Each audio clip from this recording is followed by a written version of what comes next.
magbigay ng reflection video about sa identifying a crisis. Crisis ay isang pangyayari kung saan magdadala ng masamang epekto or trait sa isang company kapag hindi maayos ang nangunguna sa isang company. May iba't ibang threat kung saan malalaman natin ang crisis. Number 1. A threat is a communication of intent in conflict, harm, or loss on another person. Intimidation is a widely observed of animal behavior, chiefly in order to avoid the unnecessary physical violence that can lead to physical damage or death of both conflict parties.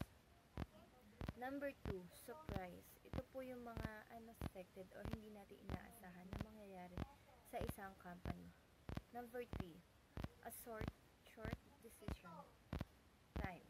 Kailangan na kapag may nangyayari sa isang company, dapat nakakapag-isip agad tayo ng pwede natin gawin or maagapan or masolusyonan yung pangyayaring ito.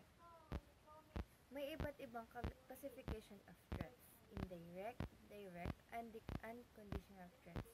Mahalaga po na alam natin yung mga ito.